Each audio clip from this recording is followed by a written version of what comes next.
Bom, deixa eu só um minutinho, tá? Bom, boa noite a todos. Hoje é terça-feira, dia 8/10, 19h05. Vamos dar início a mais uma aula inaugural da pós-graduação em docência para educação profissional e tecnológica. Uma tradição em nossos cursos, né?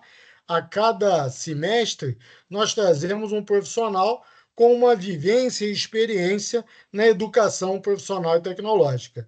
No dia de hoje, nós temos o professor Tiago Matos Pinto, PhD em Neurociência Computacional por uma universidade na Inglaterra, pós-doutorado em Neurociência Computacional pela USP, mestre em Ciências Computacionais pela UERJ, MBA Executivo em Gestão de Negócios pelo IBMEC, graduado em Informática e Tecnologia da Informação pela UERJ, Psicologia pela Universidade Estácio de Sá. Atualmente, atuou como diretor de ensino médio e técnico do campus Nilópolis e atualmente exerce a função de diretor-geral do IFRJ Campus Nilópolis.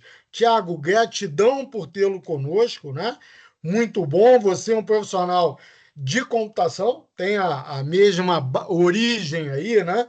De alguns professores da nossa pós em docência e de gestão. Nós temos aqui alunos da pós em docência, da pós em gestão, e a gente fez esse convite aí para a comunidade. Tá? Então, passo a palavra para você e, mais uma vez, muito obrigado pela sua presença na sua agenda aí, ampla, né? E muito apertada. Tá? Então, passo a palavra para ti. Obrigado, Ricardo. A gente dá sempre um jeitinho, não tem problema. Eu que agradeço o convite, Ricardo. Assim, fico muito honrado de estar aqui participando desse momento aí com vocês. Já estendo aí meu agradecimento a todos os docentes dos cursos, dois cursos também, né? Que assim, além de eu ter um carinho muito grande pelo campus, né, são cursos de muitos destaques e, assim, para mim é uma honra muito grande estar nessa aula inaugural. Já dou as boas-vindas aos estudantes, né, vocês estão em ótimas mãos aí, e o que precisar também vou estar à disposição. Bem, sou o Thiago, né, eu vou complementar algumas coisinhas só que o Ricardo falou, para vocês entenderem um pouco dessa confusão toda aí da minha formação e por que eu estou falando sobre esse tema aqui hoje. Eu vou fazer o seguinte também, só para falar para vocês como é que eu vou conduzir. Eu decidi não preparar uma apresentação com vocês para a gente ter mais uma conversa. E aí eu vou dar uma passada, explicar o porquê do assunto, né? Eu não sei se vocês já tiveram algum contato, e aí quem está participando da comunidade também. Se vocês tiverem qualquer tipo de curiosidade, dúvida, vocês podem me interromper aqui e depois entrar em contato comigo também. Sei que há bastante coisa interessante aí que dá para a gente discutir. E aí eu vou fazer mais como um bate-papo, dar uma pincelada em algumas coisas que muito específicas relacionadas à neurociência aplicada na educação, e vocês podem me interromper a qualquer momento, tá? A gente não precisa esperar terminar para vocês terem alguma pergunta. Bem, complementando o que o Ricardo estava falando, né? Então, assim, eu comecei a minha formação em informática. Aqui no IFRJ e no Campus Nilópolis eu sou docente de informática, mas desde então eu comecei a trabalhar com áreas multidisciplinares, isso já desde o meu mestrado. Então, já no meu mestrado, eu me interessei bastante pela área de neurociência, principalmente neurociência computacional. E, enfim, né, e aí eu acabei me apaixonando em relação à pesquisa e tudo, decidi me aprofundar nisso. O doutorado eu acabei especificamente indo para a Inglaterra para fazer, porque era um doutorado que não tinha na época aqui, ainda não tem, mas esse específico não tinha aqui no Brasil, então por isso que eu fui fazer para trazer para cá. Então foi isso que aconteceu depois. Eu fui, fiquei um tempo lá, mas eu queria especificamente ir lá e voltar para trazer essa área para cá. Quando eu trouxe para cá, levei um projeto para a USP, enfim. E aí vocês vão dar uma olhadinha nisso hoje. O que eu queria passar aqui com vocês hoje, né? Qual é a ideia? Eu queria falar um pouco das neurociências aplicadas na educação profissional e tecnológica. Quando a gente já começa a falar de neurociência, a gente já fala sobre neurociências no plural, por quê?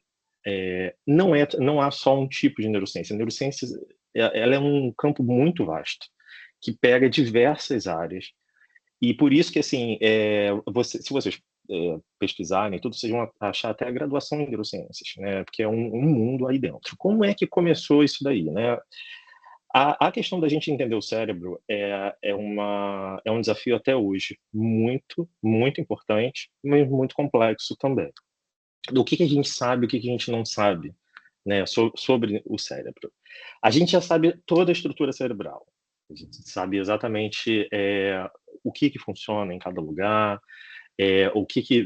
onde estão as estruturas muito bem definidas. O problema é a função, onde são desenvolvidas as funções, isso a gente ainda não sabe, a gente está muito longe de descobrir exatamente como o cérebro funciona. E aí, a partir daí, o mundo inteiro ele começou a investir muito nisso. Por quê? Porque se você consegue determinar como o cérebro funciona, você consegue chegar a muitas questões, não somente quando a gente vai falar sobre uma parte médica, né? Que assim, a gente poderia descobrir a cura de muitas doenças, mas não somente em relação a isso. E aí, hoje, né, a gente está num assunto muito em foco, que é a questão da inteligência artificial. A inteligência artificial, ela acabou acontecendo como uma consequência dos estudos de neurociências, né? Então, assim, de como que surgiu isso daí, a gente vai falar um pouco sobre isso hoje também. Há alguns anos já se injeta muito, muito orçamento e muito dinheiro na pesquisa em neurociências, mas isso ocorreu principalmente lá no governo Obama. Ele tinha um projeto assim bilionário que envolvia também a União Europeia para o estudo específico de neurociências por diversas questões.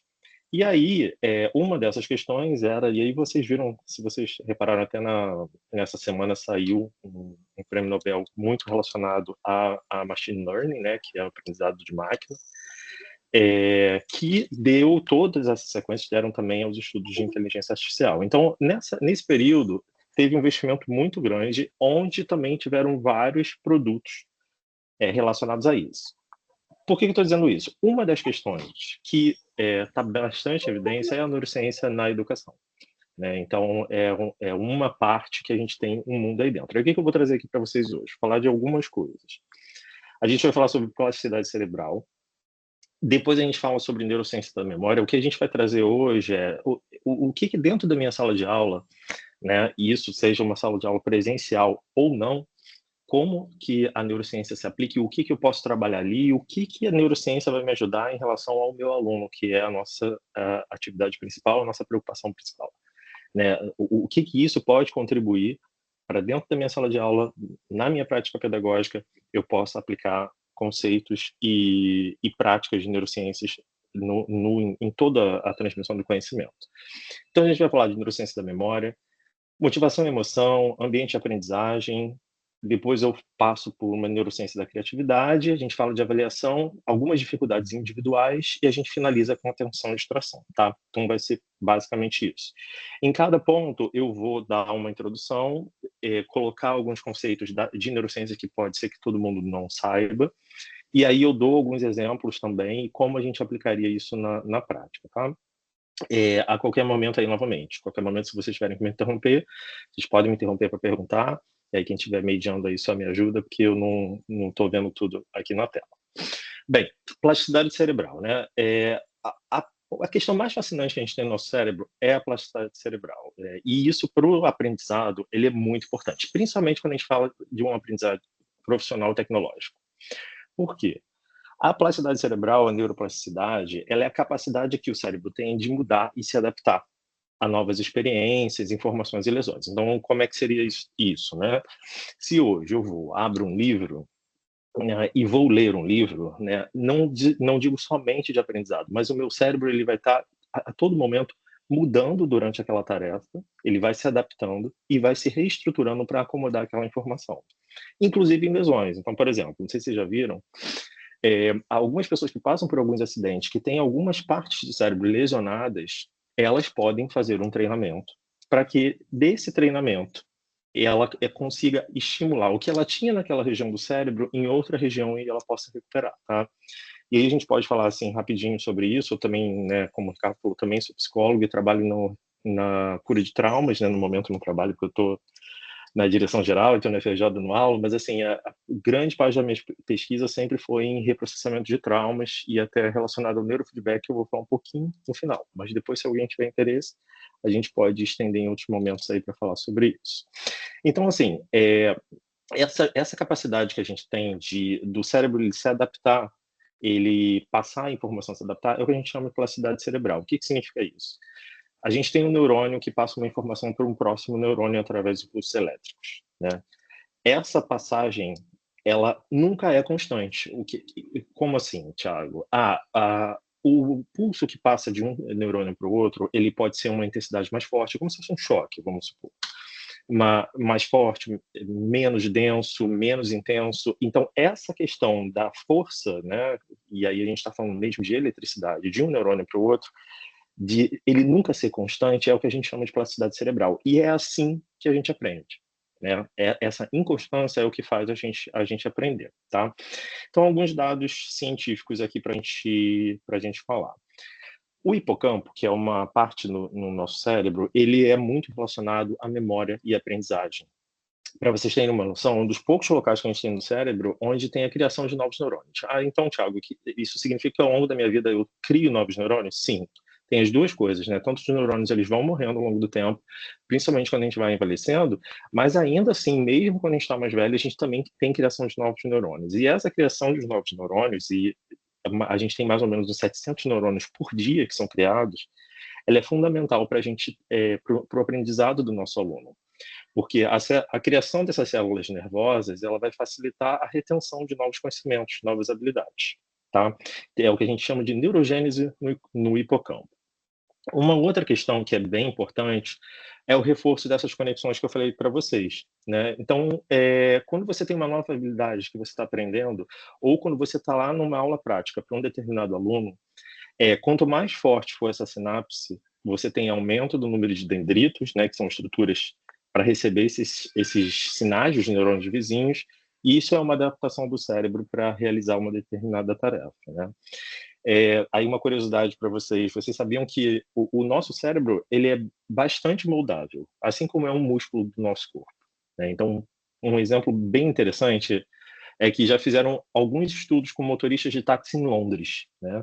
Então, lá em Londres, é bastante conhecido, né, os motoristas de táxi e tudo, e se vocês forem olhar, não sei se vocês já viram o mapa da cidade de Londres, é um mapa super complexo.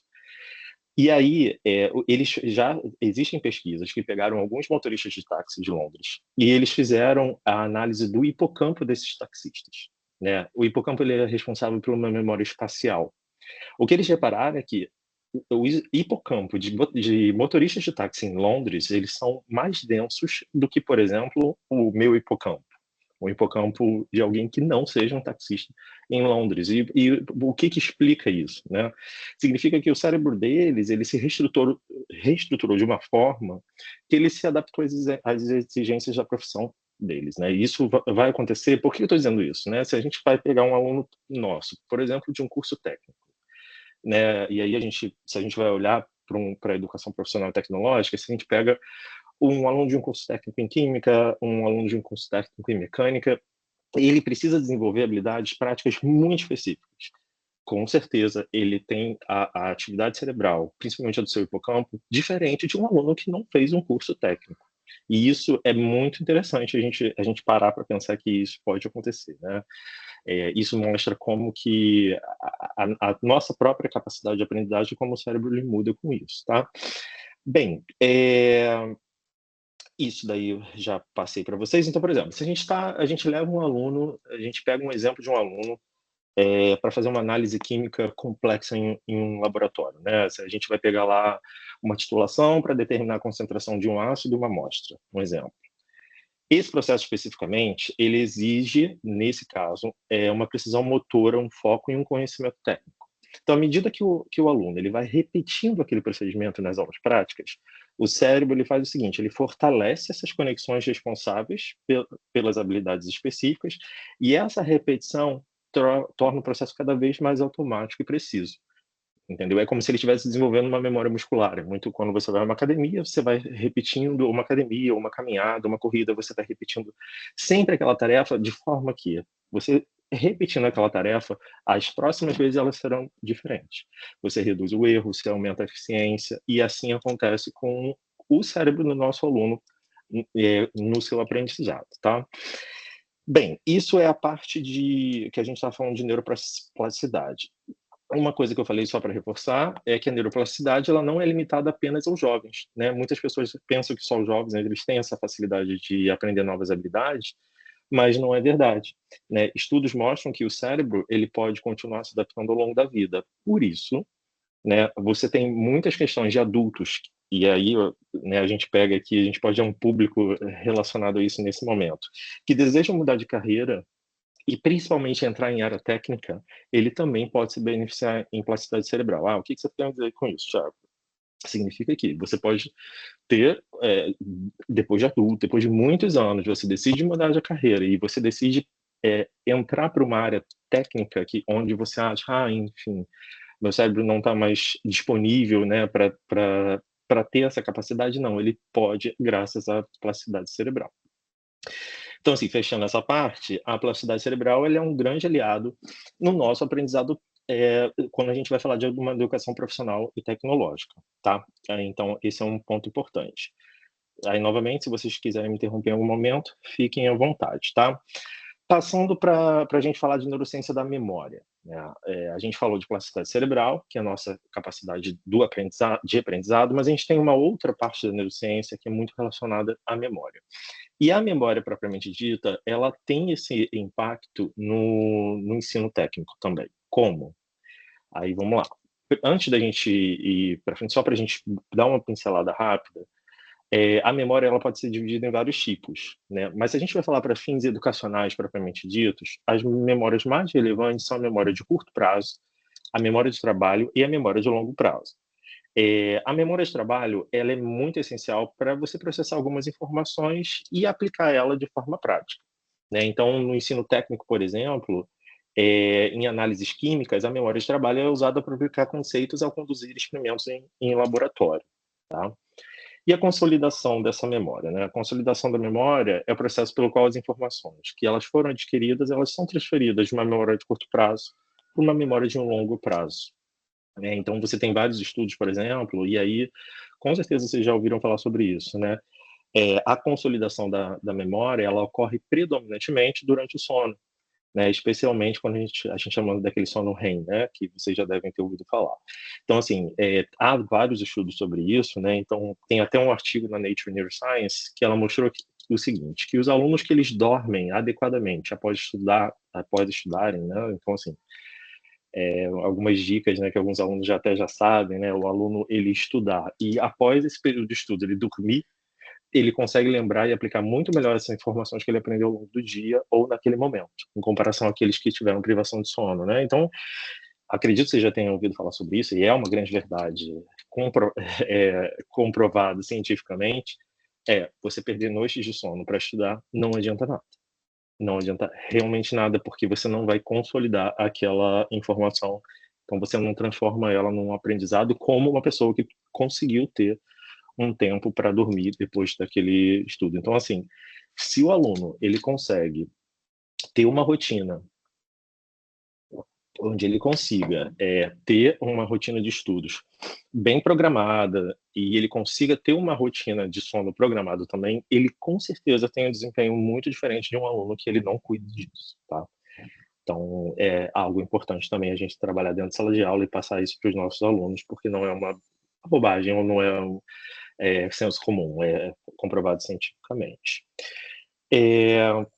Uma outra questão que é uma curiosidade, não sei se vocês sabem, que o simples fato da gente rever anotações, eu não sei se vocês já viram isso até vocês sendo alunos, né, ou até a gente preparando uma aula, se você rever anotações logo após uma aula, você pode aumentar significativamente a retenção dessas informações. E por que ocorre isso, né? Quando a gente revisita algum conteúdo, quando o nosso aluno ele vai revisitar algum conteúdo, a gente ajuda na reconsolidação da memória. Basicamente, o que a gente faz é o seguinte, a gente regrava essa informação no cérebro, tornando ela mais forte. Então, assim, você tem já uma informação que você recebeu do seu professor, e aí aquele nosso aluno, ele guarda aquela informação. Se ele revisitar aquela informação, ele vai reconsolidar e vai regravando dentro do cérebro. Isso torna a informação e o aprendizado mais forte. Tá? Bem, eu tinha separado alguns exemplos aqui, mas a gente pode passar, porque eu vou voltar com eles lá na frente. E aí um ponto de discussão sobre essa questão da memória, né? O impacto da memória, tanto no aprendizado profissional tecnológico, ele nos lembra que o ensino ele tem que ser organizado para maximizar o quê? A retenção. Isso é um ponto bem polêmico, mas a retenção da informação ainda é uma questão muito importante no aprendizado, né? Há várias discussões sobre isso, mas ainda existe essa questão da retenção da informação. Então, assim, alguns métodos como um aprendizado ativo, uma prática constante, revisões de conteúdo, são estratégias fundamentais que podem ser aplicadas em sala de aula para você fortalecer a memória do estudante, tá? Ah, Thiago, quais estratégias de estudo que eu posso utilizar para fixar o aprendizado prático? Você tem diversas estratégias, né? O importante é você incentivar o seu aluno a adotar essas práticas. A ideia de hoje aqui, gente, aí eu posso, se alguém interessar em alguma área mais específica, vocês me perguntam que depois eu posso sugerir algumas leituras, mas é o seguinte, a gente apresentar Tiago, um mundo... Oi, diga. só te cortando, mas temos uma pergunta aqui do Felipe, em cima do que você falou a respeito do sono, né? Qual é a Sim, sim. quantidade de sono ideal para uma boa memória? De 7 a 8 horas, Felipe. 7 a 8 horas. Se você passa de 7, assim, é óbvio que assim, né, você vai falar, Thiago, só de 7 a 8 horas? O ideal, né? Claro que se você for pegar um indivíduo com 6 horas de sono, um outro com 5 horas de sono, o de 6 horas de sono ele vai ter uma retenção melhor. Mas o ideal é de 7 a 8 horas, tá? Para você ter uma boa memória. E aí, me interrompe qualquer coisa, tá, Ricardo? Que eu Tá realmente não estou ótimo. vendo a tela. E aí, como é que você pode... porque a gente estava voltando aí. Como é que a gente pode incentivar o nosso aluno a adotar essas práticas? A ideia de hoje é apresentar para vocês alguns pontos das neurociências e onde a gente pode entrar com os nossos alunos, né? É um mundo gigantesco, mas tem alguns pontos que a gente pode colocar. Então, por exemplo, se eu estou falando agora de neurociência da memória, o nosso aluno, se a gente conseguir trabalhar o nosso conteúdo de sala de aula e o nosso aluno ele for orientado a isso, em algumas situações, ele consegue maximizar o aprendizado dele de uma forma muito melhor. E isso é importante para o nosso aluno, que é o que a gente quer, e importante para a gente também na nossa disciplina. Tá? Então, a gente pode usar algumas estratégias, utilizando conceitos e técnicas da neurociência para que a gente possa trabalhar o nosso conteúdo de sala de aula e conseguir ter o máximo proveito disso. Ok. Tá. Então, assim, aí fechando essa parte de memória, o nosso objetivo, ele não deve ser apenas transmitir o conhecimento, né? Então, a gente chega na nossa sala de aula, a gente está dentro do nosso ambiente virtual de aprendizagem, nosso intuito é que a gente passe esse conhecimento para o aluno, mas a gente tem que se preocupar também a forma que esse conhecimento ele vai ser internalizado e de que forma ele vai ser aplicado, porque senão o nosso trabalho pode ser jogado fora, né? A gente conseguiu ir muito bem na transmissão desse conhecimento, mas a gente não se preocupou que talvez da outra ponta o nosso aluno ele não saiba como ele pode internalizar e ele pode guardar aquele conhecimento. E aí a gente passa para o próximo, né? Falando sobre motivação e emoção. Tiago, Motivação e emoção. Oi, diga. antes de. Voltando naquele assunto do sono, Sim, Rafael sim. Pérez pergunta: professor, aproveitando o assunto do sono, a cesta vespertina tem benefícios para o aluno? Sabemos que muitos acordam muito cedo e, para chegar à escola em períodos integrais, ele precisa descansar. É a cereja do bolo, Rafael. Vou te dizer, é a cereja do bolo. Se a gente já teve aí pai, mãe, avó, algum responsável aí que brigou com a gente, né, que a gente precisou tirar aquele cochilo depois do almoço, saibam e digam, né, a ele ou a ela que é a cereja do bolo, né? Os alunos, e existem vários estudos sobre isso, tá? Os alunos que eles conseguem, depois que eles voltam, aí a gente está falando daqueles alunos que estudam de manhã, tá? Depois que eles voltam para casa, eles almoçam e dormem, eles têm um nível de aprendizado muito maior do que aqueles que não fazem isso. E aí eu vou mais além. Inclusive aqueles que dormem bem durante a noite, acredite. Por quê? Por que que eu estou dizendo isso? Mesmo quem dorme bem ao longo da noite. Porque lembra que eu falei para vocês que, em algum momento que eu estava falando aqui, eu disse que além do sono ser importante, o sono que acontece depois de um aprendizado, ele é importante também. Então isso significa que o ideal sempre, né, é óbvio que a gente não vai ficar sempre fazendo isso, mas se puder, é bom, né. Se você tem um período de estudo e você consegue ter algumas horas de sono depois, nem que seja 1 hora de sono depois, você vai reter aquela informação muito melhor do que a pessoa que ela não vai ter aquele cochilo. Então, por exemplo, esse cochilo depois do almoço, né, para quem estuda de manhã e está cansado, às vezes nem dormiu tão bem durante a noite, ele é muito, muito importante, né. E aí, assim, então, o que que é mais vantajoso, né, para o nosso aluno? É a gente fazer com que ele fique estudando de madrugada ou que ele, não conseguiu estudar, ele vai lá dormir, ele vai para a aula, tem aula e depois da aula ele chega em casa e tira pelo menos 1 hora de descanso. Ele vai reter a informação muito melhor, tá. Então isso realmente é a cereja do bolo e comprovado cientificamente. Não sei se vocês já experimentaram isso alguma vez, mas se não, é claro que a maioria trabalha, né, mas assim, quem puder experimentar, você consegue sentir isso, fisiologicamente, tá. Fisiologicamente você consegue, perceber que se você foi lá, teve o seu período de estudos, teve um pouco de descanso, você percebe que você retém aquela informação muito melhor, tá bom? Continuando. E aí falando sobre motivação e emoção, né. O que que a motivação e a emoção ela pode fazer essa diferença, né, na nossa educação de um ensino técnico profissional, por exemplo. Quando a gente vai ver algumas características específicas, né, e aí, gente, pode parecer algo óbvio, mas às vezes o óbvio a gente tem que parar e pensar e refletir sobre isso. Quando o aluno ele está mais motivado, o seu cérebro ele responde de uma forma mais ativa aos estímulos, né. E aí, isso facilita a retenção e aplicação do conhecimento dele. E aí eu comparo muito isso à saúde de um trabalhador, por exemplo. E aí vamos falar da atividade docente, né. Quando a gente está no nosso ambiente de trabalho e a gente está motivado, que eu acho que isso é a principal questão para um ser humano, né, você tá motivado e feliz no que você está fazendo, você vai responder mais ativamente aos estímulos, você vai reter conhecimento e você vai aplicar o seu conhecimento muito melhor. Então, isso para o nosso aluno não é diferente.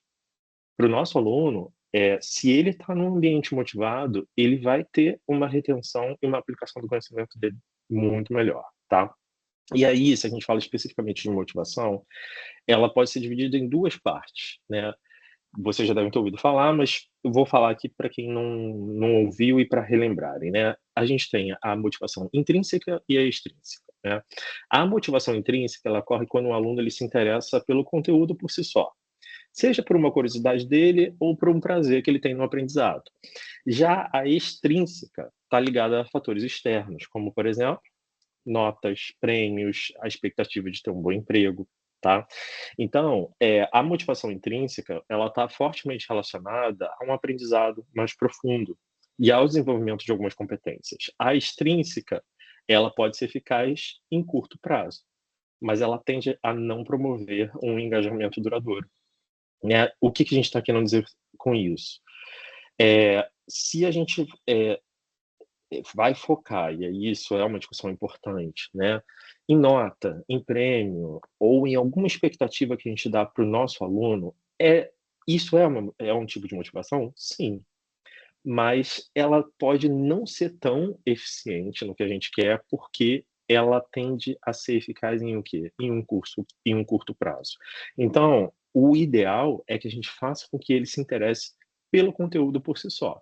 E isso é um desafio que a gente tem diariamente, né, em nossas aulas. Mas eu trouxe isso para vocês, porque é algo que a gente tem que levar muito em consideração quando a gente vai ver o aprendizado do nosso aluno. A motivação para ele é muito importante. Eh, e falando de emoções e aprendizado, né, há alguns estudos, né, na neurociência que demonstram que emoções positivas, elas favorecem o aprendizado.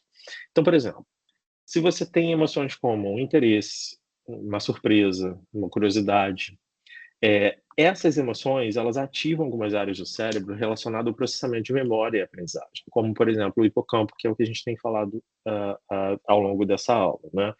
Por outro lado, se você vai para emoções negativas, como estresse, que pode liberar, por exemplo, o cortisol, que é um hormônio que, em excesso, ele compromete a memória e a capacidade de concentração. Então, se você está num ambiente dentro de sala de aula, onde você cria um ambiente que ele é estressante para o seu aluno, com certeza, o seu trabalho ali, ele vai ser prejudicado, porque ele não vai conseguir reter aquela informação ou processar aquela informação se ele estivesse num ambiente mais tranquilo, tá? E aí a gente não está falando só de uma postura de um docente, a gente está falando também de toda uma turma ali, de todo um ambiente, né, do próprio aluno com seus colegas, tá? Bem, alguns exemplos aqui que eu tinha separado. Tá. Por exemplo, vamos falar de um aluno de um técnico em informática, né. Você imagina um aluno de informática desenvolvendo um aplicativo para resolver um problema real em sua comunidade, né. Aí a gente pode dar um exemplo, um sistema de monitoramento para coleta seletiva de lixo. Esse tipo de projeto para ele pode gerar uma motivação intrínseca, pois o aluno ele vê o valor e impacto direto no seu trabalho, tá. Além disso, a liberdade para escolher o tema e a abordagem do projeto, ele vai fazer com que ele se sinta mais engajado, favorecendo um aprendizado mais profundo. Então, é um tipo de motivação, é um tipo de um projeto prático que, para um técnico em informática, por exemplo, pode ser bem interessante, né? Vamos lá para um aluno de um técnico em química, se a gente vai falar em emoções positivas no aprendizado de processos químicos, né?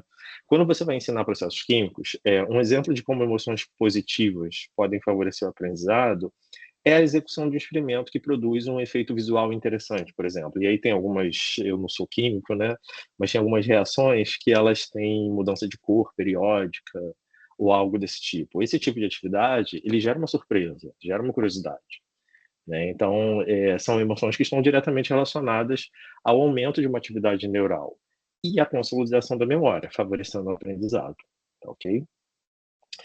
Bem, sobre ambientes de aprendizagem e uma neurociência mais aplicada, né. O ambiente de aprendizagem, aí, gente, a gente fala, é bom a gente falar sobre isso, porque a gente fala não só de uma sala de aula, mas aqui também de um ambiente virtual, que é o que vocês vão trabalhar ao longo de todo esse curso, e isso tem um papel muito importante também no aprendizado, a gente vai ver por quê, né. O ambiente de aprendizagem, ele tem um impacto profundo na forma como os alunos eles processam e retêm as informações, né. A neurociência, ela mostra alguns fatores importantes, por exemplo, para uma para uma sala de aula presencial ou inclusive, aí é importante para vocês que vão, né, trabalhar com isso assistindo essas aulas, ou em aulas EAD, o espaço que você usa durante aquela aula, e a iluminação, a temperatura que você está, a organização do espaço que você está, e aí quando a gente fala, dentro de uma sala de aula, é inclusive a organização do espaço que você pensa em utilizar para você assistir a sua aula também. As interações sociais, né, isso tudo influencia na capacidade de concentração e aprendizado dos estudantes. Então é algo bem importante de ser visto, tá? Uma curiosidade, vocês já repararam que a disposição de carteiras, né, numa sala de aula, ela pode afetar o comportamento de um aluno? Ou de toda uma turma, né? Tem vários estudos que eles sugerem que, assim, você dispor as carteiras em círculo ou em grupos pequenos vai aumentar a interação e a participação, enquanto filas tradicionais tendem a limitar o engajamento. Isso a gente vê isso bastante no dia a dia, né? Então, a forma como o ambiente ele é organizado, ela afeta como o nosso cérebro ele percebe a dinâmica da sala, influenciando diretamente a disposição dos alunos para colaborar e para participar, tá? Eh, Bem, uns exemplos que eu trouxe aqui também. Ah, um aluno de um técnico em controle ambiental, por exemplo. Quando a gente vai falar de educação ambiental e você relaciona a espaços ao ar livre. Então, alunos de controle ambiental, eles podem se beneficiar de aulas ao ar livre, por exemplo. Quando você tem a exposição à natureza, né, que tem um impacto positivo no sistema nervoso, é uma exposição que te reduz o estresse, aumenta uma sensação de bem-estar. Então isso, por sua vez, melhora a capacidade dele absorver e processar informações, né. Então, por exemplo, realizar atividades práticas, como a coleta de uma amostra de um solo, a coleta da amostra de uma água em áreas naturais, ela promove um ambiente de aprendizagem que vai engajar os alunos tanto de forma cognitiva quanto de forma emocional. E isso te dá um potencial de aprendizado muito maior, tá? Deixa eu ver o que mais que eu separei aqui para vocês. Tá.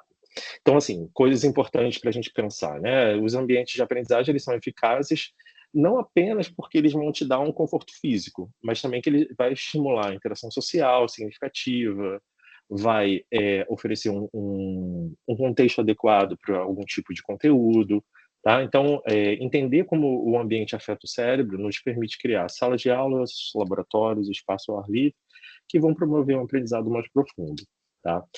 E aí, gente, qual é a nossa tarefa como educador? É garantir que esses ambientes eles estejam alinhados com as melhores práticas baseadas na neurociência, ajudando os alunos a aprenderem de uma forma mais eficaz e segura, tá? É um desafio, não é assim tão complexo como era antigamente. Hoje a gente tem vários recursos, várias também fontes bibliográficas que ajudam a gente nessa tarefa, tá?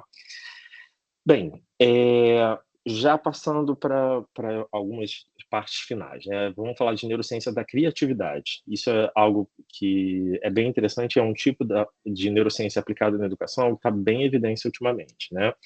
A criatividade ela é um elemento vital, e aí eu estou falando agora focado na parte da nossa educação técnica. Por que que é? Porque ela vai permitir que os alunos eles não vão apenas absorver o conhecimento, mas também vai aplicar de uma forma inovadora para resolver algum problema do mundo real, né? E aí onde é que a neurociência entra nisso, né? Ela vai ajudar a gente a entender como a gente pode estimular essa criatividade nos nossos alunos e por que isso é tão importante no contexto técnico, né? Então, tem alguns dados científicos. Alguns estudos, eles mostram que a criatividade ela não está localizada numa única área do cérebro, mas sim algumas redes complexas que têm diversas regiões. Lembra que eu falei lá no início que a gente já sabe algumas regiões, mas a gente não sabe exatamente a dinâmica de onde funcionam algumas questões. Então, por exemplo, a gente tem uma parte do cérebro que é o córtex pré-frontal. Ele está muito associado ao pensamento crítico e tomada de decisão, tá? Então, algumas pesquisas elas revelam o quê? Que a criatividade ela surge frequentemente em momentos de insight, quando você tem algumas conexões que elas são inesperadas, elas são feitas entre informações não relacionadas. Então, por exemplo, você tem algumas informações que elas não são relacionadas entre si, você tem alguma conexão, esse processo criativo ele é aprimorado em ambiente que tem a experimentação e exploração, né? Então, se você consegue pegar o seu conteúdo, voltar para uma experimentação, uma exploração, você consegue ter a ativação dessas regiões, tá? Outra questão é ambientes que estimulem a criatividade também, isso gera um grande resultado para a gente em sala de aula. Então, assim, vou dar só um exemplo, relacionado aqui a, por exemplo, um técnico em química, né? Desenvolvimento de projetos interdisciplinares, que é algo que às vezes acaba sendo um pouco complexo para a gente, mas quando você consegue fazer isso, você tem um resultado muito bom. Um exemplo prático no curso de Química é a proposta de um projeto onde, por exemplo, os alunos eles têm que criar um novo produto sustentável, né? Quando você utiliza princípios químicos e práticas de design. Isso pode incluir para ele, né, desde a formulação de um novo detergente ecológico, por exemplo, até o desenvolvimento de embalagens que sejam biodegradáveis. Ao permitir que os alunos eles vão combinar aquele conhecimento técnico que ele tem com a criatividade, você está estimulando que ele não apenas aprenda, mas que ele também trabalhe com inovação, né? Então, é uma questão também importante. Falando sobre avaliações, né? A neurociência da avaliação também, quem tiver interesse, é um mundo assim bem intenso e gigante que tem aí, que é a neurociência da avaliação. A avaliação que a gente tem em nossas aulas e o feedback também que a gente dá para os nossos alunos, eles têm papéis cruciais no processo de aprendizagem, né? Principalmente quando você está lidando com uma educação profissional tecnológica. Por quê? Né? Compreender a neurociência que tem por trás desse conceito, pode ajudar a gente a otimizar as nossas abordagens, tendo um ambiente mais eficaz. Eu vou dar alguns exemplos científicos que tem aqui que eu separei. Deixa eu achar aqui, ó. Por exemplo, tem uma pesquisa, depois eu até passo para vocês esse artigo, um artigo de 2017, eles fizeram um estudo que eles destacam que o feedback é uma das práticas mais poderosas na educação, tendo o potencial de aumentar o desempenho dos alunos em 30%. Então, assim, você dá um retorno para o seu aluno é alguma coisa que é bastante discutido, gente, que a gente às vezes a gente acaba falhando um pouco nisso, né? O nosso próprio modelo, e aí tem vários pesquisadores maravilhosos e professores maravilhosos aqui na FRJ que trabalham com avaliação, que eles têm projetos muito, muito incríveis. Tem muita gente que tem uns estudos bem legais sobre avaliação, onde, por exemplo, às vezes a gente está corrigindo uma prova, né? E a gente avalia como certo ou errado, a gente dá o errado para o aluno, né? Ele tirou lá meio na questão, mas a gente não diz o que ele errou, a gente não diz o que de fato poderia provocar um tipo de aprendizado naquela correção, né? Então, esse feedback que você dá para o aluno é muito importante para o aprendizado dele. E é uma coisa assim tão simples, mas tão importante que às vezes a gente também não se liga muito nisso, né? E aí, por que fisiologicamente? O cérebro humano ele responde positivamente ao feedback. Ele ativa circuitos de recompensa, libera dopamina e fortalece a motivação. Então, é algo neuroquímico mesmo, comprovado cientificamente, tá? Então, algo bem importante.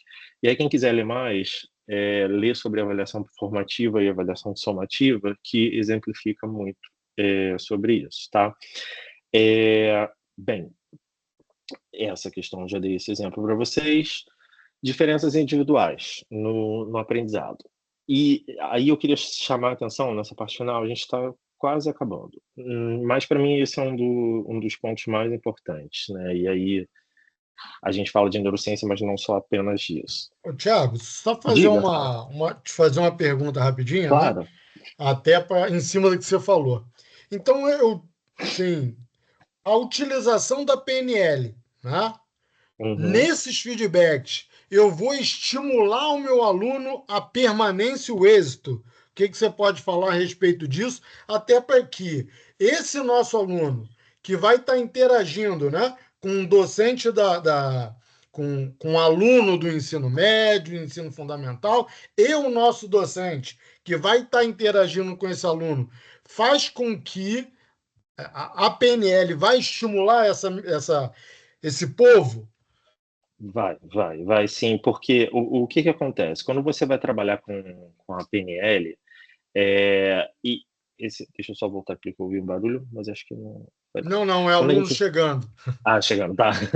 Quando a gente vai trabalhar com a PNL, isso vai resultar especificamente na permanência ou êxito. Na realidade, assim, tudo que a gente faz dentro de sala de aula, seja usando o PNL ou não, ela vai afetar sempre na permanência ou êxito do aluno, né. Se você consegue trabalhar de uma forma que você foca toda a sua estratégia em uma estratégia ligada à neurociência ou ligado à programação neurolinguística, ou algo que você possa, especificamente voltar a sua atividade a isso, você vai conseguir diretamente ter esse resultado com o aluno, com a permanência do nosso aluno. A gente, tanto em cursos presenciais como cursos à distância, e fica, né, a gente discute isso todos os dias aqui até no IFRJ, se a gente começa a pegar em todas as nossas estratégias, desde um PPC, ou desde a disciplina de cada docente, ou desde a atuação, e aí eu vejo vocês também, gente, que a gente pensa no papel como aluno.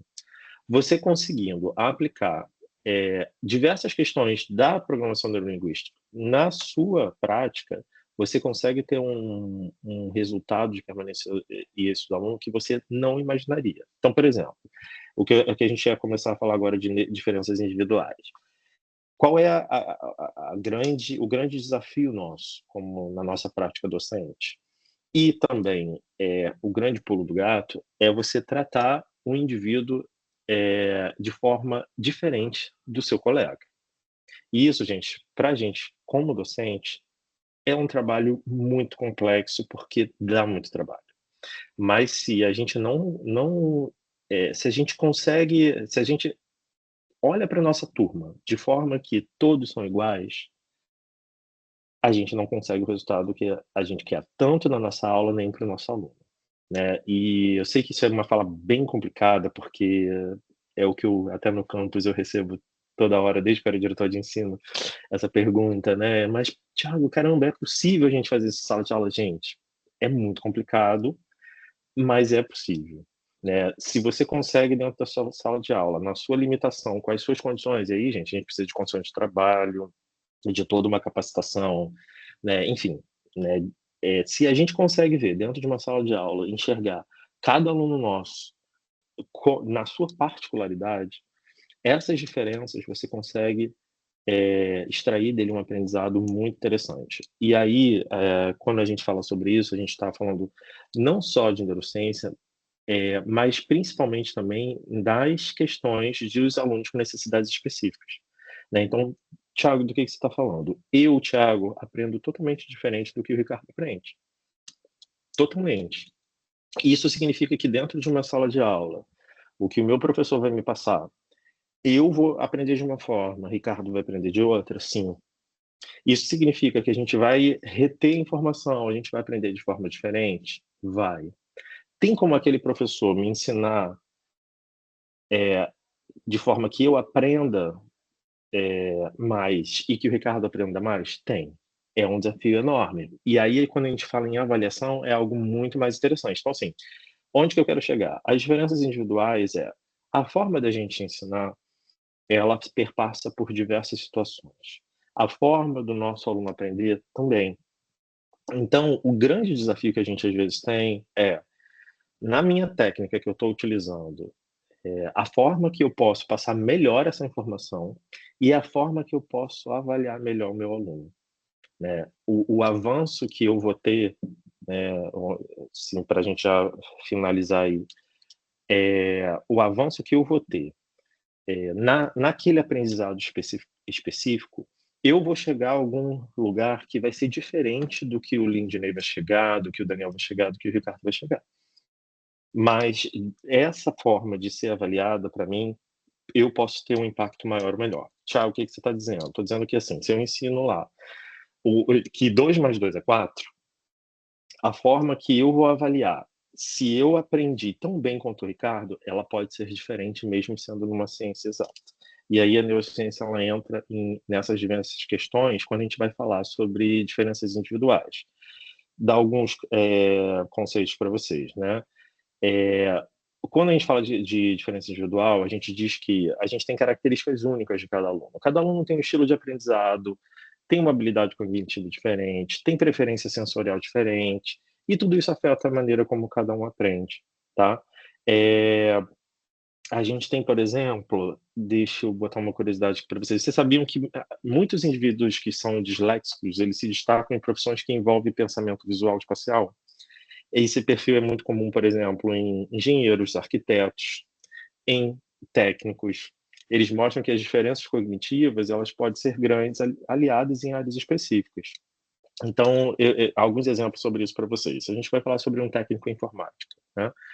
Em um curso de programação, alunos que têm uma abordagem mais visual, eles podem preferir aprender por meio de diagramas de fluxo, por exemplo, e representações gráficas de algoritmo, enquanto outros eles podem preferir se aprofundar diretamente no código.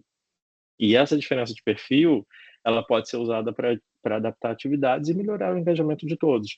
Então, assim, isso significa que a forma de você ensinar programação para uma determinada turma pode ser parte da turma pode ser melhor de uma abordagem mais visual, a outra parte você pode ir direto para representação gráfica de algoritmo ou mostrar o código que ele vai aprender melhor, tá? E esse é o nosso desafio, né, da gente conseguir esse meio caminho, né? Bem, para fechar aqui, a última questão que eu queria falar com vocês é sobre uma técnica específica, né, que eu fiz no doutorado, só a título de curiosidade, e aí depois a gente pode conversar mais, que é o chamado de neurofeedback, né?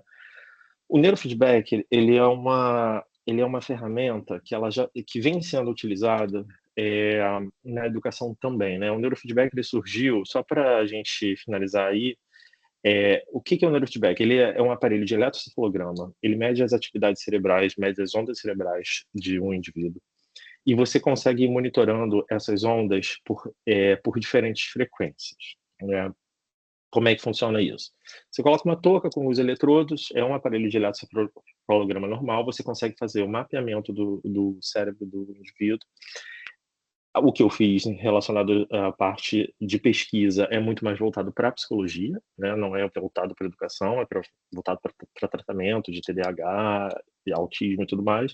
Mas existe a parte de neurofeedback voltado para a educação. O que é isso? Nos Estados Unidos já tem algumas escolas que usam neurofeedback para permitir que os alunos eles treinem o cérebro para melhorar a atenção e foco, que é essencial no aprendizado. E aí, assim, Thiago, que história seria essa de treinamento de cérebro? O treinamento de cérebro não é um treinamento propriamente dito. O que acontece é o seguinte: se você mapear a atividade cerebral de um aluno e quando você mostra para ele que alguma resposta está certa, ele consegue adaptar as suas ondas cerebrais, e ele adaptando as suas ondas cerebrais, ele consegue fazer com que o cérebro aprenda de forma mais rápida. E depois vocês entram lá, se vocês buscarem meu nome, tem lá no site, ele fala um pouco sobre isso, mas não relacionado à educação, mas também tem a aplicação na educação. Então, por exemplo, muitas escolas dos Estados Unidos eles já usam isso para alunos hoje com TDAH, para melhorar a concentração, né? Então, é uma parte da educação que está sendo especializada, que é de neurofeedback, né? Então, vamos falar agora de um aluno de um técnico eletrônica. Você imagina um aluno de eletrônica que ele tem uma dificuldade em manter concentração durante a montagem de circuitos complexos, né? Com uma sessão de neurofeedback, ele pode aprender a regular o nível de atenção desse aluno e pode melhorar significativamente a performance dele também, tá? Então, isso é uma das questões. Bem, finalizando, no geral, ao longo do que a gente viu hoje, né, a gente falou sobre plasticidade cerebral, que é o que permite que os nossos alunos vão se adaptar e desenvolver em habilidades mais específicas, como a memória, as diversas formas que eles desempenham o papel no aprendizado. E a gente também viu como a motivação, a emoção, a criatividade moldam a experiência de um aluno, né? Quando a gente vai ver o funcionamento de um cérebro, a gente pode sempre criar um ambiente de aprendizado mais eficaz e inclusivo para o nosso aluno. Isso é muito importante a gente pensar, tá, gente? Principalmente quando a gente fala de inclusão, né? É uma questão muito importante. Se você cria um ambiente que seja propício para o seu aluno, ele tem a oportunidade de maximizar o potencial dele, né? Então, tem técnicas, eu falei de neurofeedback, mas tem outras técnicas que é de mindfulness, as próprias técnicas de um feedback positivo, né, para o aluno. Isso ajuda a melhorar concentração, retenção de conhecimento, e isso é bem importante, né?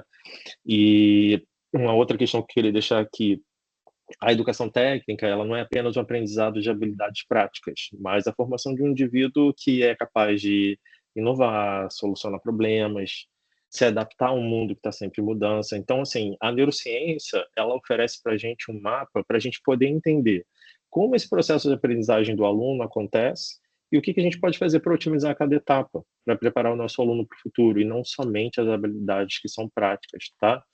Como educador, a gente tem a responsabilidade de integrar esse conhecimento da nossa prática diária, criando uma experiência de ensino que não só vai transmitir informação, mas também vai inspirar, vai motivar, vai engajar. Então, isso eu acho que é a reflexão que eu deixo aí, tá? Então, se a gente usa a ciência como uma aliada, a gente pode pegar uma educação técnica e tecnológica em um processo mais enriquecedor e eficiente para todos os alunos, né? Independente da área que ele vai atuar. Tá bom? E aí eu agradeço aí esse tempo com vocês, foi uma horinha aí, estou à disposição para a gente conversar mais hoje, e quem quiser me procurar aí depois também, tá? Obrigado aí, Ricardo. Tiago, primeiro, parabéns, né? O Felipe pergunta, mestre, quais os alimentos que ajudam a turbinar a memória e quais os mais prejudiciais para a memória? Sim, a primeira coisa que você vai ver, né, como a gente falou assim, memória também associada a sono. Primeira coisa se você tem alguns alimentos que prejudicam, né, você ter uma, a gente está aqui 8 horas da noite, daqui a pouco vocês vão dormir, né? Se você tem um tipo de alimentação que faz você ter um sono que não é muito regular, isso influencia diretamente no aprendizado de uma memória. Então, assim, aí, gente, tem vários estudos, né, que não é muito assim área, mas a gente pode ver certas coisas. Então, por exemplo, você come coisas muito pesadas à noite, que faz você ter um sono que não tem uma qualidade boa, isso afeta diretamente memória e aprendizado, né? Aí vem aquelas histórias de café, né? E por aí vai, tá bom? Então é bem importante mesmo dar uma olhada nisso. Tem esses alimentos, se você pesquisar, tem outras questões também.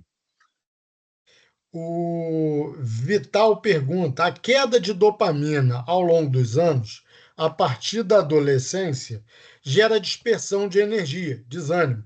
Como posso estimulá-la de melhor forma? Alimentar, atividade física, estímulos intelectuais. Olha, você tem aqui ótimas pessoas para te dar exemplos aí, né? Eu tenho aqui, eu admiro aí aqui, ó, o Ricardo é um deles aqui que está sempre se cuidando. Tudo isso junto, entendeu? Então, assim, isso é um fato, assim, isso aí não só com a partir da adolescência não, tá? Até para criança mesmo. A questão da alimentação, junto com a atividade física, estímulo intelectual, são coisas que, elas em conjunto, elas são muito importantes para a questão de energia. Tem outras coisas aí além disso, tá, Vital? Se você, vai considerar também, por exemplo, hoje é muito importante você fazer um acompanhamento médico com questão hormonal. Às vezes tem gente que tem problema de tireoide e não sabe, e está com o hormônio desajustado, isso também é uma questão que é importante. Então eu colocaria aí, eu adicionaria no que você colocou, tudo isso que você botou é alimentação, atividade física, estímulo intelectual, e eu ainda colocaria acompanhamento médico aí, porque tem várias questões hormonais também que influenciam, tá? A Jaqueline pergunta: é possível observar que um aluno tem TDAH com uma idade adulta? Jaqueline, ó, tem várias, sim, tá? Eu tenho duas, eu sou psicólogo, então, assim, eu posso falar nisso, mas tem uma crítica a isso também, tá? Por quê?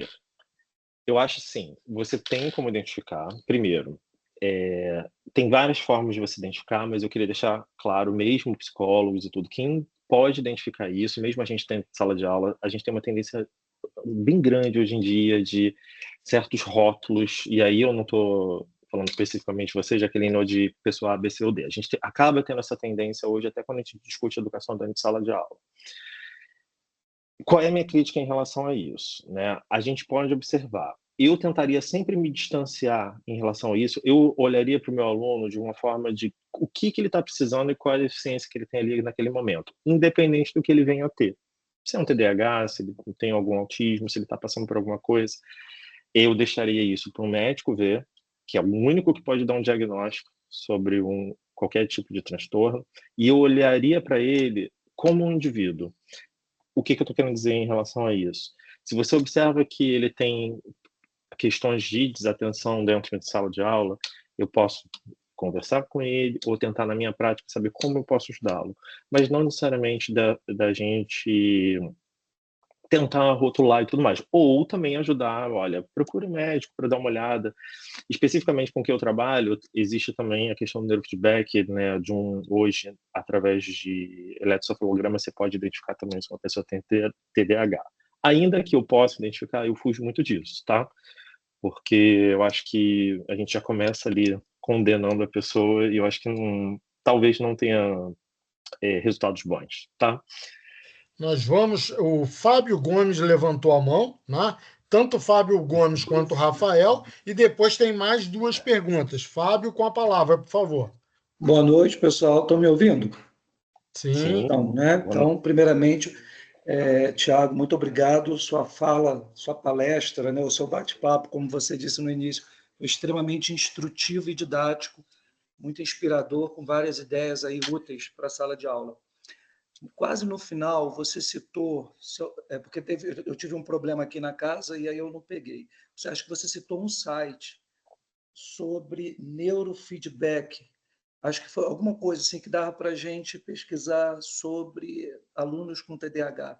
Foi isso que você disse? Aí, se foi isso, você pode dizer qual é o site, repetir para eu Posso, anotar aqui. mais ou menos. O que eu vou pedir para você?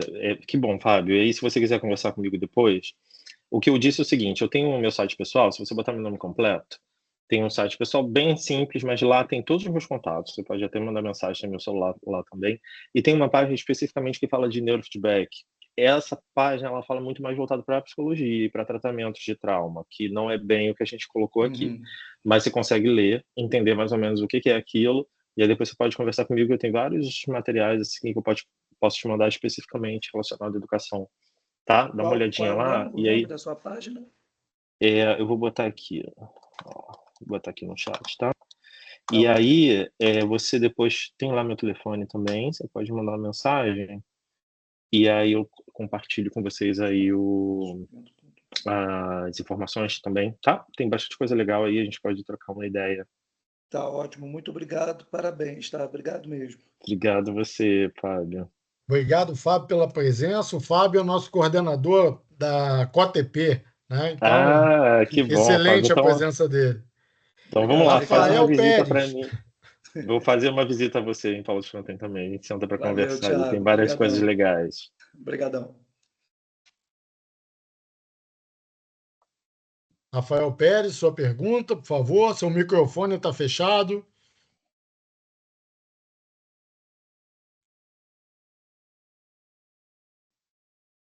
Rafael? Bom, enquanto o Rafael.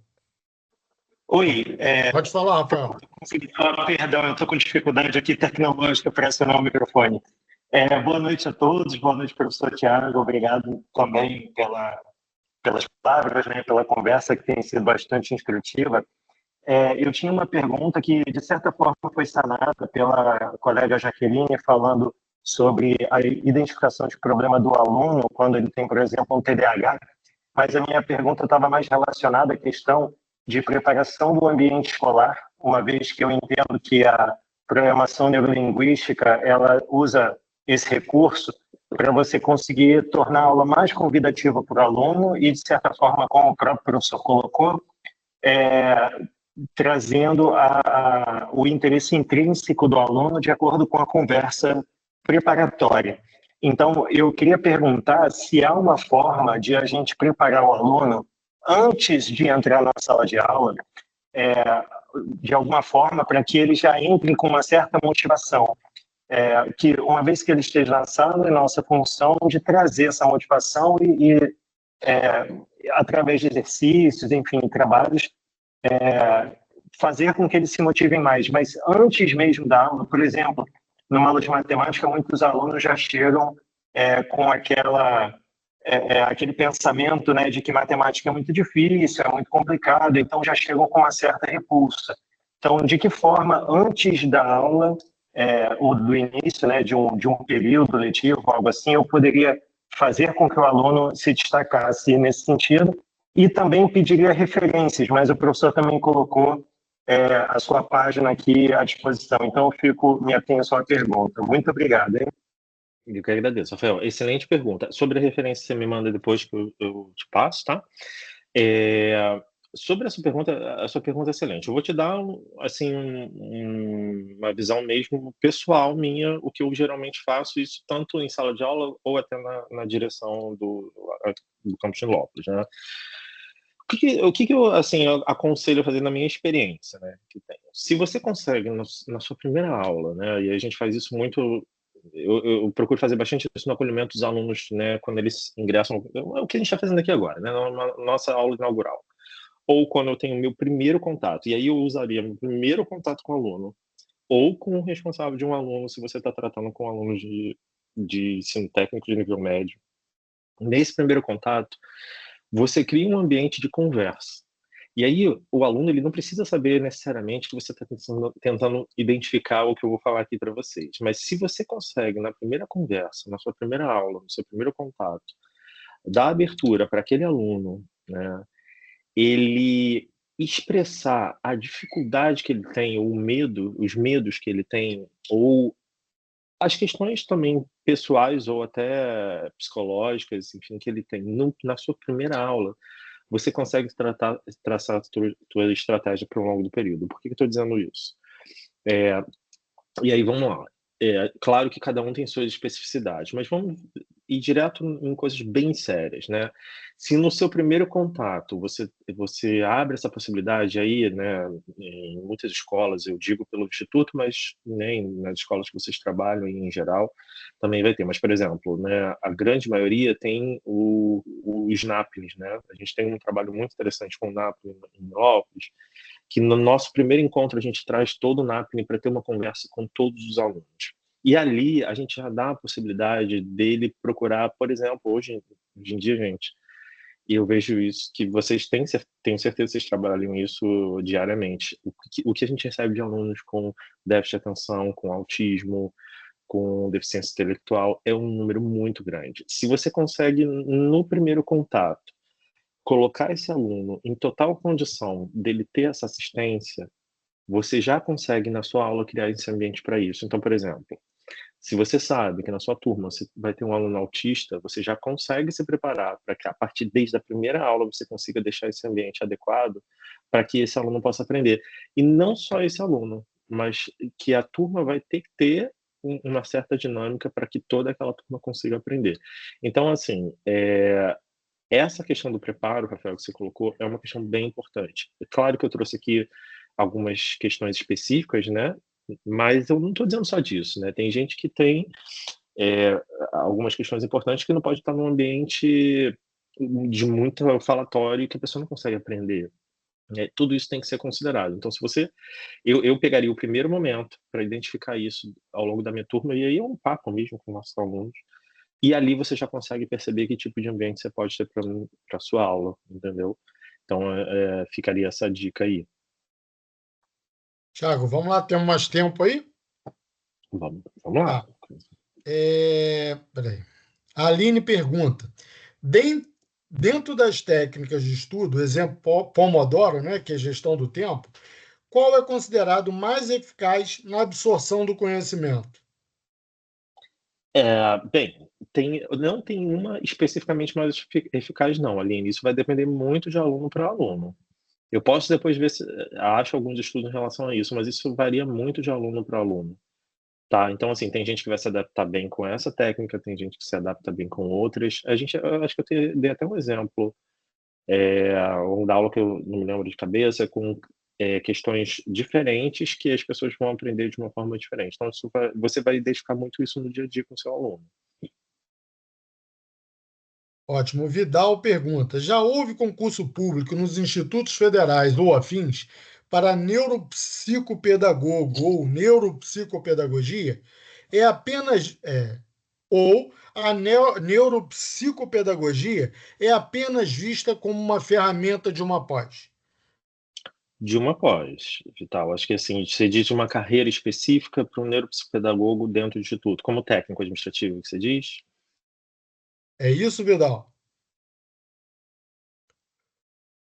Enquanto ele responde, o É, Pablo, ele manda um vo- abraço para você, diz que você foi professor dele, né, Ah, em produção cultural, e deixa aí, ganha de mestre, Tiago. poxa, que bom, Pablo. Bom te ver aqui. Saudades, hein? Tá devendo uma visita pra gente aí.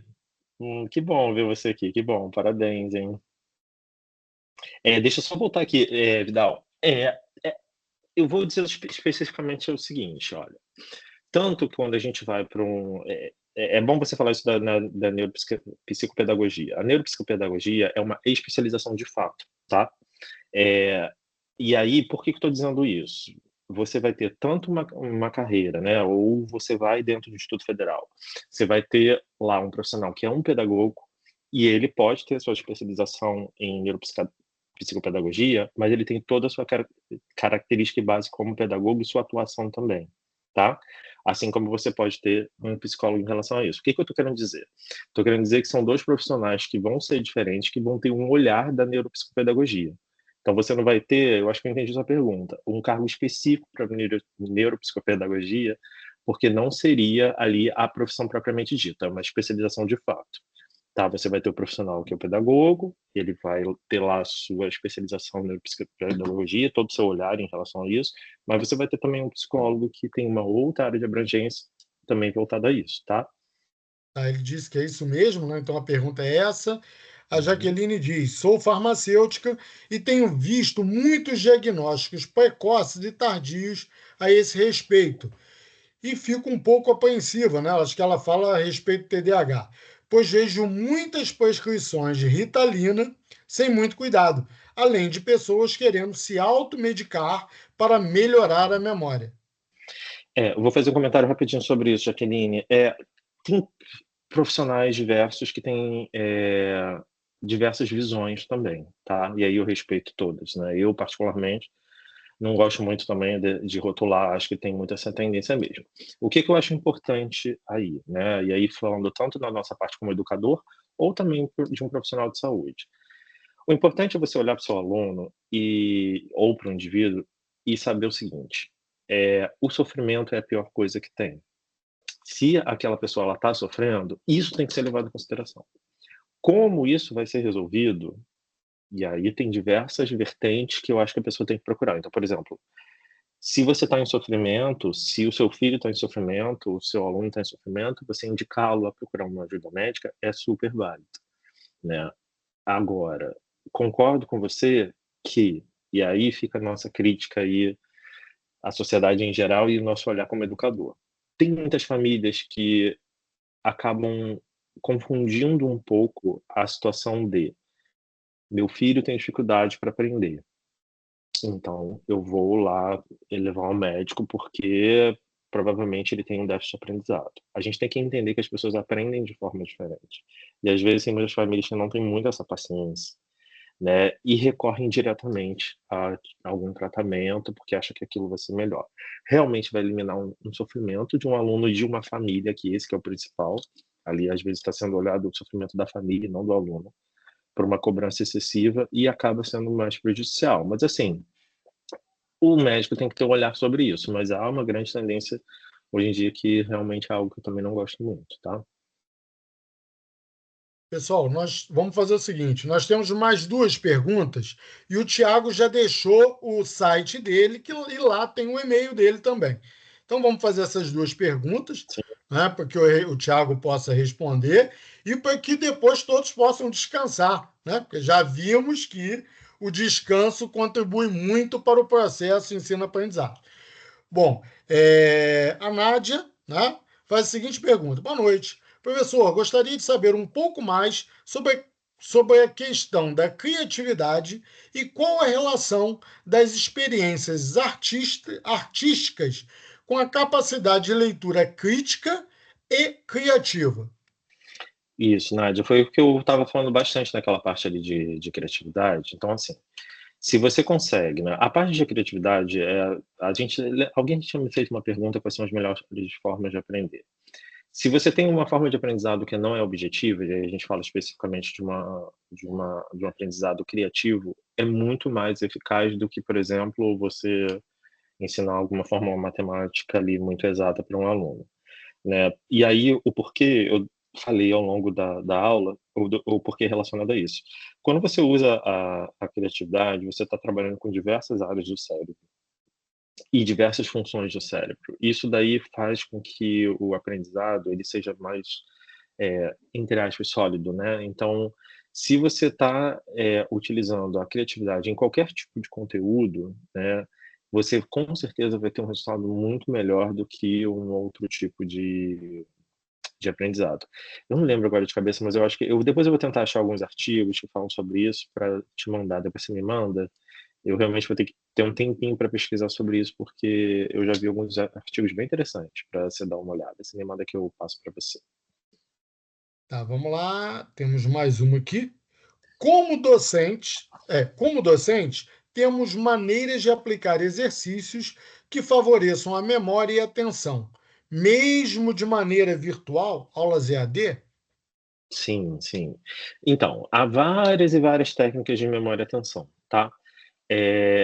Que aí você pode, especificamente assim, eu não seria uma aula específica, tá? Mas você pode recomendar seu aluno a fazer algumas questões. Então, por exemplo,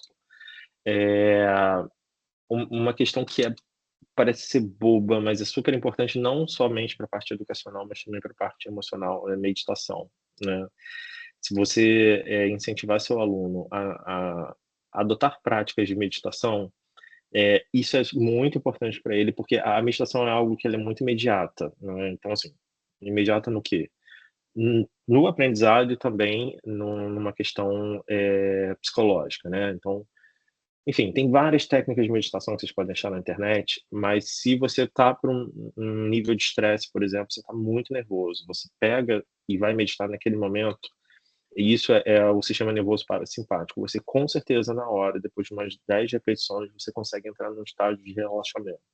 Isso também está associado à técnica de memória e atenção. Então, assim, tem várias. Se você pesquisar, tem muitas técnicas. E aí, o que eu recomendaria, é até numa aula mesmo, você recomendar isso para os seus alunos, inclusive os alunos de EAD, porque tem gente que não sabe, entende? Tem gente que... A gente ouve falar sobre tantas coisas hoje em dia, né?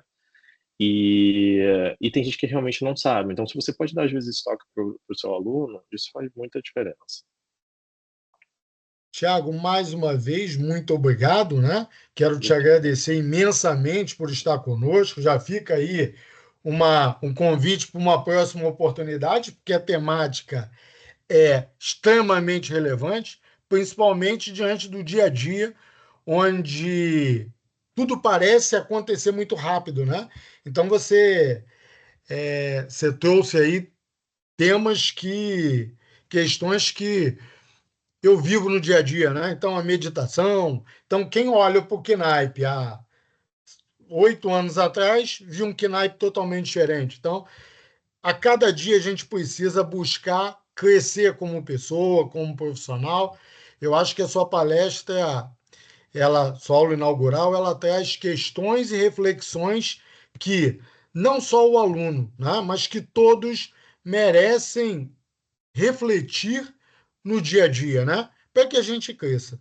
E aí, Tiago, a gente sempre fecha, né, as nossas palestras, os nossos diálogos, convidando a todos presentes para abrirem as câmeras para que a gente possa dar um print, né, e registrar esse momento tão bonito, né, que é uma troca de experiência, de aprendizado, tá? Então, vamos lá. E para que a gente possa essa palestra fique aí nas nossas memórias, né?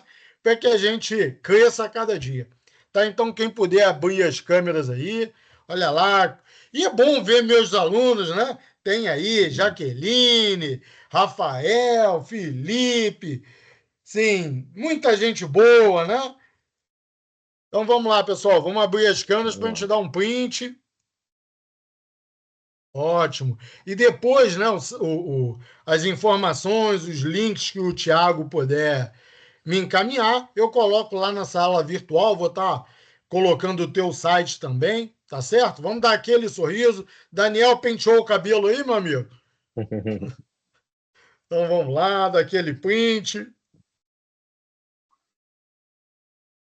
Ótimo. Pessoal, muito obrigado. Tiago, novamente, gratidão. Muito bom tê-lo Obrigado. conosco. Obrigado, meu querido, pelo convite. Gente, obrigado. Fico aí à disposição. Podem entrar em contato e vou fazer uma visita aí presencial para vocês e aproveito e chamo os alunos para ir junto também. Vai ser um prazer, Tchau, Tiago. Vou estar gente. encerrando a gravação aqui, pessoal. Boa noite, gente. Boa Bom descanso. noite. Obrigado. Tchau, tchau.